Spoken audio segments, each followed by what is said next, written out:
A few months ago, I was looking through this high-level policy document from Brussels. It was called the Digital Decade. Right, I've seen it. And it was an impressive piece of work, hundreds of pages of this elegant, sophisticated prose outlining a future of strategic autonomy and technological sovereignty. The language is always very confident, very clinical. Exactly. It treats the internet like this ethereal, invincible cloud of Western values. But then I had a conversation with a deep-sea salvage consultant that it made all those pages feel like a collection of fairy tales. Oh, really? Yeah. He told me about this incident in the North Sea where a critical data trunk was snagged. And as the connection flickered and died, the reaction in the halls of power wasn't a scramble for engineers. It was a scramble for lawyers. It was a scramble for lawyers. They spent days debating environmental impact permits and procurement regulations for a repair ship that, as it turned out, they didn't even own anymore. Wow. So while the speeches are being polished, while the politicians were polishing their speeches about digital leadership, the actual physical hardware of their civilization was sitting at the bottom of the ocean, broken and ignored. Because the capacity to fix it was gone. It had been outsourced decades ago.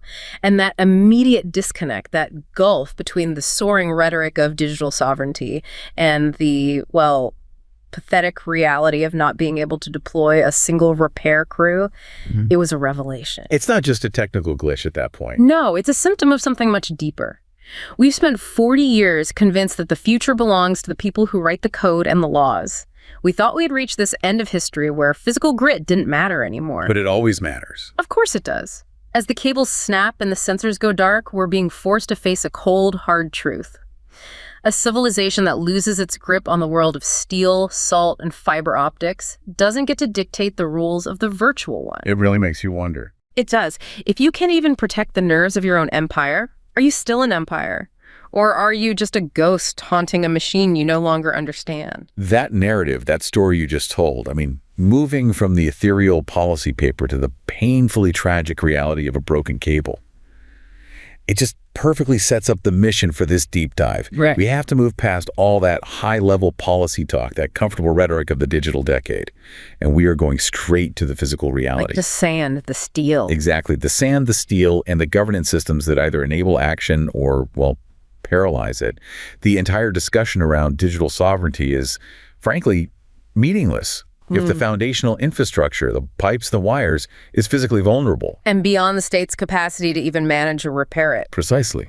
So the central tension we have to explore is this profound gulf between Western digital ambition and the actual physical capacity, the industrial strength, the state organization, needed to maintain this massive, complex global infrastructure, especially now in an era of heightened geopolitical competition.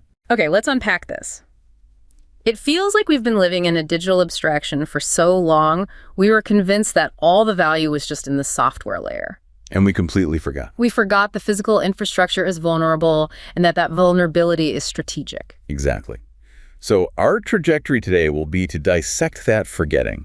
First, we're going to analyze the specifics of this Western physical failure.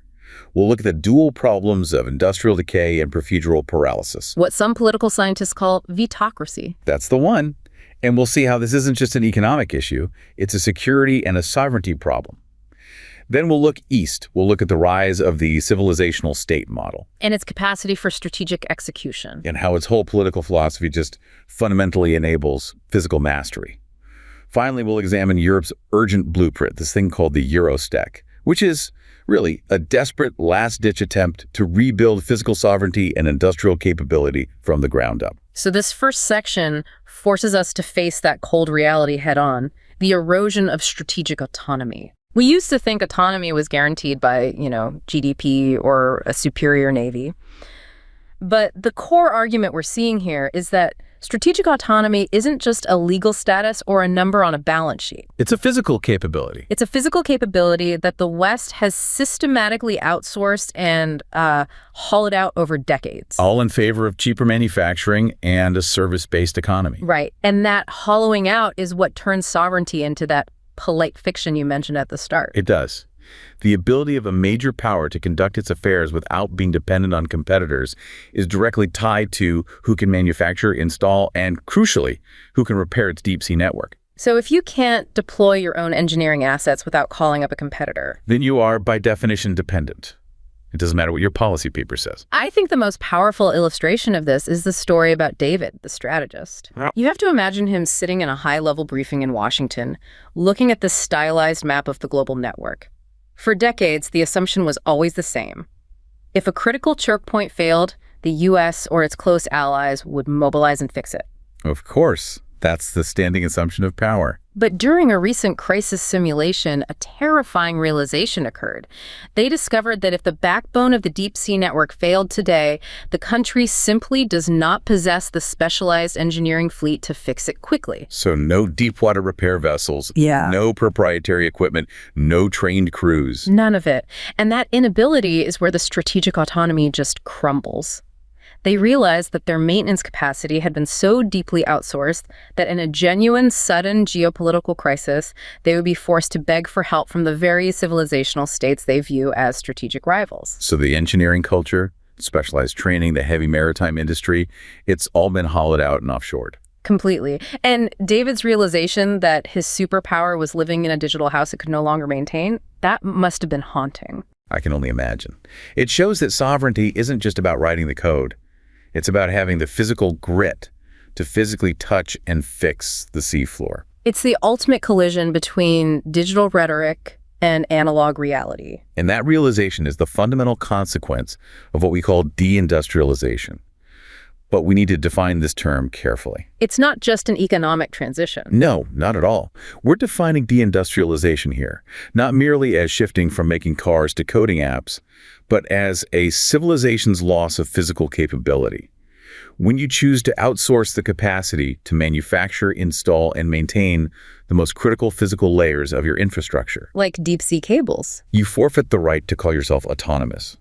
It's a strategic choice made over decades that prioritizes short-term economic efficiency over long-term strategic resilience. And the security consequence is immediate, and, well, you can feel it. While our politicians debate legal frameworks and data governance, they lack the basic industrial ability to deploy monitoring sensors or lay new lines quickly or execute timely repairs. Absolutely. And the metric of this loss is stark.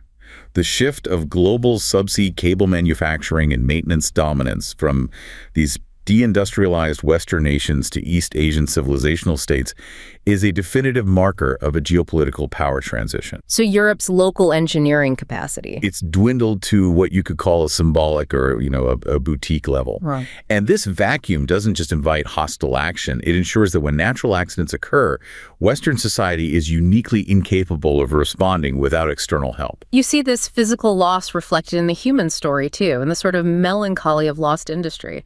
I found the story of Arthur, the former cable worker, particularly poignant. Okay. He spent 40 years working at a cable manufacturing plant on the English coast. In his youth, that shipyard was the very beating heart of the empire's global communication system. They weren't just making wires. They were weaving the physical threads that held the world together. The pride in that capability must have been immense. That manufacturing base provided high-skill, long-term employment, anchoring whole communities to the reality of the global infrastructure.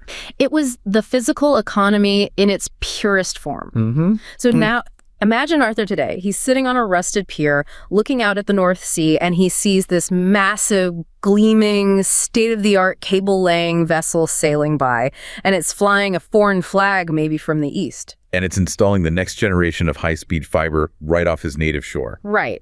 And he realizes that while his country was busy arguing over financial derivatives and service sector growth, they had forgotten how to physically touch, build, and fix the seafloor.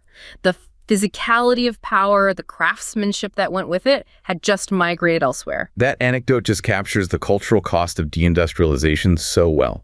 It's easy for economists to chart these transitions as simple shifts of capital. But from a strategic perspective, it's the quiet mourning of a culture that lost its ability to do hard things. Right, the loss of that specialized institutional knowledge. Exactly, knowledge that can't be quickly rebuilt no matter how much money you throw at the problem. You can buy a ship, but you can't buy 30 years of deep-sea experience overnight. And this vacuum isn't just industrial, it's also procedural, which is perhaps even more crippling in a crisis. This brings us to the concept of paralysis, the bureaucratic rigidity that makes fixing things nearly impossible. Vitocracy. Ah, yes, Fukuyama's term. He coined it to describe a dysfunctional system where the ability to veto outweighs the ability to act, leading to strategic paralysis. Vitocracy is the ultimate expression of democratic paralysis, when speed and decisive action are what you need for strategic survival. In a vitocratic system, the desire to protect every single niche interest group, be it corporate, local, environmental, political grants, every single one of them a veto point. So everyone gets the right to say no. Everyone gets to say no, whether it's a local planning committee, an environmental lobby, or a regional jurisdiction. But hold on, doesn't that protection, the environmental impact statements, the public hearings, the checks and balances, doesn't that exist for a good reason? I mean, isn't that the whole point of a robust democracy? It is the strength of the system, absolutely. But when taken to an extreme, it becomes its Achilles heel.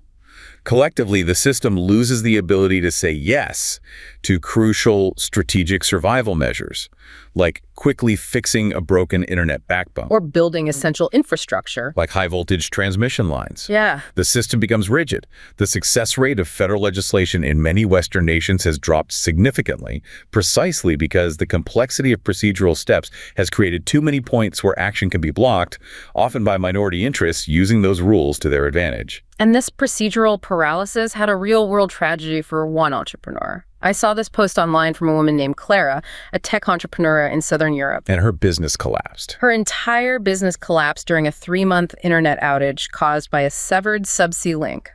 It wasn't a sudden storm that killed her company, it was the paperwork. Her story is chilling because it highlights the vulnerability of the modern, digitized economy to analog bureaucratic failure. While Clara waited, the news confirmed the repair ship was ready and staffed. But it was trapped. Trapped in a vitocracy of paperwork. There were environmental impact assessments required for the seagrass in the repair area. Yeah. Jurisdictional disputes between local councils over where the temporary shore cable could land, and a dozen public hearings that led nowhere because every stakeholder demanded a say. It was a true tragedy of death by 1,000 signatures. The ship was idling, the crews were on standby, the cable was broken, the internet was out. But system could not command itself to act. And the contrast with a similar incident in an East Asian state is just night and day. Tell me. We have examples of similar breaks in high-capacity states where the fault was identified and repaired in 72 hours by state command. 72 hours. Precisely because those systems prioritize strategic continuity and the public good. The Dow over procedural deliberation, the shoe. For Clara, that rigidity looked like a hostile act because the Western system had become incapable of timely strategic action to preserve its own functioning. And the high cost of these procedural delays is staggering, not just for entrepreneurs like Clara, but for the entire economy. Oh, absolutely. Multi-day outages can cost a major regional economy between 50 and 100 million euros per day. And the paralysis is visible even in major international incidents, not just local cable snags. Look at the Nord Stream pipeline explosion in 2022. A massive strategic event. Yet Europe spent 2 years simply reaching a preliminary agreement on an investigation framework. And the repair. Still stalled in complex procedural limbo, competing national claims, international law, liability assessments. It's a striking time difference compared to high-efficiency states that treat infrastructure maintenance and security as an issue of national survival. So, if the vitocracy is crippling the system, what is the industry asking for to break this cycle? They must have a blueprint for action. They do, and it targets the heart of the problem. Yeah. Industry bodies like Rhetoric are explicitly calling for institutional change. They're demanding the fast-tracking of permitting and the harmonization of procedures across member states. A direct attack on the fragmented control that led to Clara's failure. Exactly. And crucially, they advocate classifying submarine cable infrastructure as being of overriding public interest. Which sounds like a political maneuver designed to bypass the very bureaucratic delays, the vitocracy, that are causing the problems. Precisely. That classification would mandate an acceleration of action, allowing strategic priorities to override local procedural delays. And they also recommend strengthening domestic maintenance and repair capabilities to reduce dependence on external providers. So a cultural and institutional shift back towards the physicality of engineering. That's the core message. Stop debating, start building and fixing. This sets up our transition perfectly. When the West loses control over these critical physical capabilities, others inevitably step in. The new global power players are those that embody modernity in the flesh. States that wield deep control over infrastructure and industry and prioritize action over endless deliberation. We are witnessing a clear geopolitical shift to physical mastery. Indeed. We have to contrast the failing Western model, the regulatory state crippled by vitocracy, with the rise of the developmental state model. This is particularly prominent in East Asia. These states, Japan, South Korea, China, Singapore, they don't rely solely on market forces. They intervene directly and strategically in the economy to promote the growth of new industries and manage industrial policy. So they're building infrastructure not just for profit, but for strategic national benefit. Exactly. The regulatory state sets the rules and trusts the market to allocate resources. The developmental state strategically mobilizes capital into promising sectors that will have maximum spillover effect for society and national security. It's a recognition that you need strong state guidance. Especially for late industrializers. This strategy allows them to build capacity that Western, purely market-driven systems often fail to create because the profit margins in niche, heavy infrastructure are too thin or the investment horizon is just too long. Let's zoom in on China, which really epitomizes this approach. The sources refer to it as a civilizational state. What does that concept actually mean in a modern context? The civilizational state concept positions China as, well, sui generis, unique in its class. It's an amalgamation of the world's oldest continuous civilization blended with a huge, centralized modern state. So it's not just defined by its borders. No, it's defined by its history, culture, and governance traditions. They talk about 4 supers and 1 blend. A super large population, super vast territories, super long traditions, and super rich cultures, all blended with radical modernity and economic ambition. That concept immediately sets up a profound philosophical difference from the West's emphasis on procedures and rights. What does that look like in terms of governance? Well, the core difference is in prioritization. The Chinese approach prioritizes the overall purpose or trajectory of good governance and substance delivery. They focus on what the system delivers to the people. Infrastructure, stability, economic growth, security. Exactly. That is prioritized over the shu, or procedural democracy. Chinese leaders operate under the belief that the ultimate test of a good political system is not just procedural fairness, but to what extent it can achieve efficient, good governance and continuous reform. And that unified approach is the very antithesis of Western vitocracy. Precisely. This centralized capacity enables long-term planning. It allows the country to overcome the short-term political cycles you see in the West and prioritize what they call minks in the hearts and minds of the people over fleeting many or public opinion. It lets them overcome the vested interests that can block projects for decades in the West. So the practical consequences are speed and efficiency, especially in repair and upgrade operations. China has demonstrated an ability to maintain its deep-sea systems with extraordinary efficiency. The average repair time. They cite an average repair time of only 48 hours for cable faults. 48 hours, compared to Clara's 3-month ordeal. And this capacity also allows them to successfully complete huge strategic projects, like third-generation observation network upgrades for deep-sea infrastructure without the procedural delays that plague Western projects. 48 hours versus 3 months, that difference in strategic resilience is astounding. But is that a fair comparison? I mean, doesn't the West's procedural delay protect critical minority rights or environmental integrity that a centralized state simply ignores? And that's the tension, right?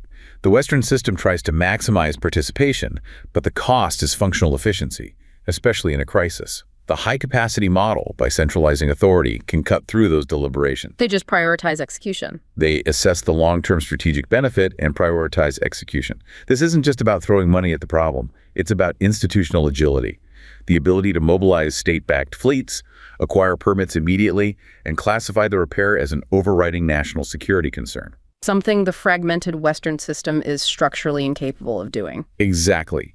And this speed isn't just internal to China. It's translated into a decisive global lead in infrastructure development and deployment. So the data confirms their dominance? Absolutely. Chinese companies are now major global players in the manufacturing, construction, and maintenance of subsea cables. HMN Tech, a Chinese firm, has emerged as one of the 4 major global contractors for intercontinental systems. How much cable are we talking about? They have cumulatively delivered over 100,000 kilometers of submarine cable systems worldwide.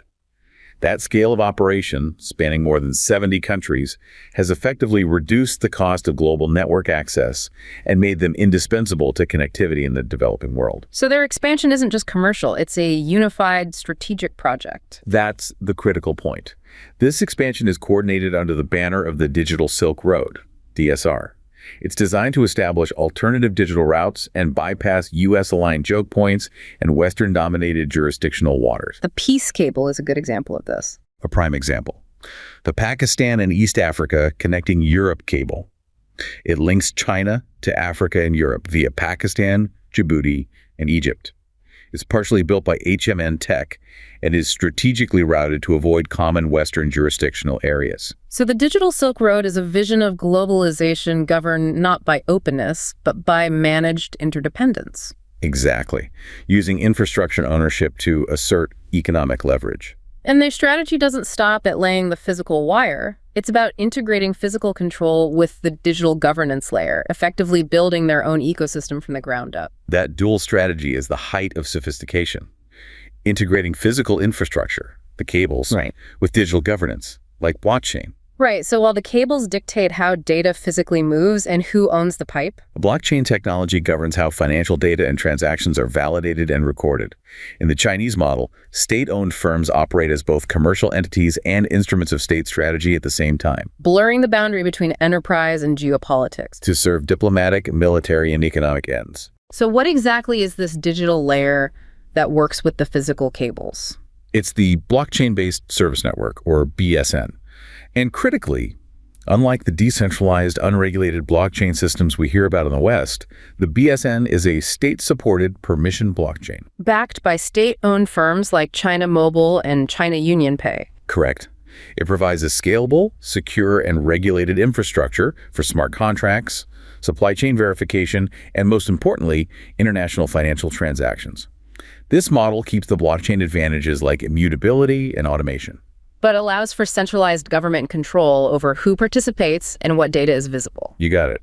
And the geopolitical leverage this dual control provides, physical cables plus the BSN, is immense. How so? By controlling both the physical data pipe via the Digital Silk Road and the digital financial layer via the BSN, China can bypass Western-dominated systems like SWIFT. Which makes partners less vulnerable to Western sanctions regimes.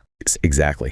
The BSN offers the potential to settle international transactions directly between authorized entities. This not only improves speed and reduces cost for partners, but also strategically insulates them from Western financial architecture, enforcing China's governance norms. So infrastructure choice becomes a form of geopolitical alignment. A non-coercive form. Partner states are increasingly faced with a stark choice. Operate within a U.S.-aligned financial ecosystem governed by liberal norms, or join China's tightly managed, efficient alternative. Okay, let's pivot back to the West, specifically Europe and the harsh reality that brought us here. Europe's almost exclusive focus on regulating U.S. tech platforms, this idea of being the digital regulator hyperscaler, it's fundamentally failed to produce a market alternative. It hasn't. The market alone has simply not built a European digital champion. In fact, the market share of European providers in the European cloud market is in sharp decline. It dropped from 26% in 2017 to only 10% now. A massive drop. So the solution, according to the strategic blueprints we've analyzed, is to enter a post-regulation phase that requires a hard, uncompromising, build-it-now mindset. This realization is a massive shift in strategic thinking. Europe spent a decade focused on controlling the rules of engagement for U.S. platforms. But that was only ever a partial answer because the core problem remained. Which is total dependency. Europe is now near totally dependent on non-European corporations for its entire digital infrastructure. This dependency exposes it to massive security risk, economic rent extraction, and strategic vulnerability. And the Eurostack is the policy response. It's the urgent blueprint aimed at building capacity along the entire digital value chain, designed to address the deep industrial and procedural deficits we discussed in Section 1. So is this just another bureaucratic policy paper? No, it's explicitly defined as a Europe-led digital supply chain, intended to create local resilient capacity from silicon to software. The objective is to reduce Europe's total dependency on non-European actors, enhance security, and establish European governance rules by owning the technology. It's an industrial policy initiative. It is a return to state-directed economic efforts, similar in tone to the Draghi blueprint for economic growth. It acknowledges that Europe needs to approach digital infrastructure the way it approaches other strategic assets. It needs to build and govern the alternative because the market has failed to do so.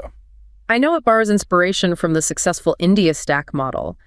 How does it adapt that model to Europe's unique challenges, particularly the physical deficits? Well, the India stack focused mainly on digital blocks like identity and payments, which rapidly enabled a digital economy. The Eurostack borrows that concept, but broadens the scope significantly to include the hard physical infrastructure. The connectivity, the chips, the data centers. All of it. Things which are absolutely crucial for European sovereignty and security, especially given the history of industrial decline. It's an attempt to ensure that the digital sovereignty built on software is supported by a physical foundation that Europe controls. So let's detail those essential components. The vision is broken down into 3 critical interlocking layers, starting with the physical base. Layer 1 is the hard physical infrastructure, the bedrock. This layer requires mobilizing serious, patient capital investment, something the private market has often failed to provide in strategic sectors. This physical capacity includes foundational components. Like chips. First, chips, where Europe needs to leverage existing advantages in technologies like lithography and integrate this with secure supply chain chip production.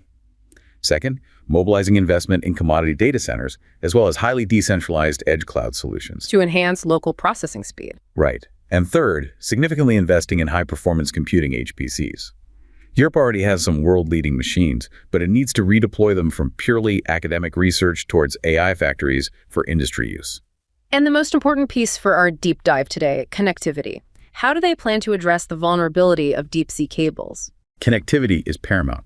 The plan explicitly calls for reinforcing 5G, accelerating 6G research, and more importantly, increasing capacity and physical redundancy in undersea connectivity. Which is deemed visibly under threat from hostile actors. Exactly. This means not just laying new European-governed cables, but ensuring they are routed redundantly, and that financing mechanisms exist to support European-flagged vessels for installation and maintenance, directly attacking that Arthur scenario we discussed. Okay, so layer 2 is the soft logical infrastructure, which provides the reusable software and services that run on that physical bedrock. This involves developing modular software components. Key goals here include advancing the deployment of the IID's digital identity wallet and creating seamless migration paths away from old, fragmented national digital IDs. And for cloud services, existing national and regional assets must be incentivized to become interoperable to enable easy migration away from the dominant hyperscalers. And critically, there's a push to develop a European public-private LLM, a large language model trained specifically on local languages and cultural datasets. So that the AI layer reflects European values and linguistic nuance. Rather than just US or Chinese cultural defaults. And I noticed they are even targeting the operating system level, which seems like a Herculean task given the current duopoly of Apple and Google. It is the boldest and perhaps riskiest part of this layer. The plan funds software infrastructure for smaller AI alternatives and explicitly calls for mobilizing regulatory frameworks to fund browsers that don't depend on Google's engine. And yes, they're investing in a new mobile operating system with a credible path to adoption. Recognizing that true digital sovereignty is impossible if every citizen's primary interface is controlled by a foreign entity. Precisely. And the final layer, layer 3, is intermediation.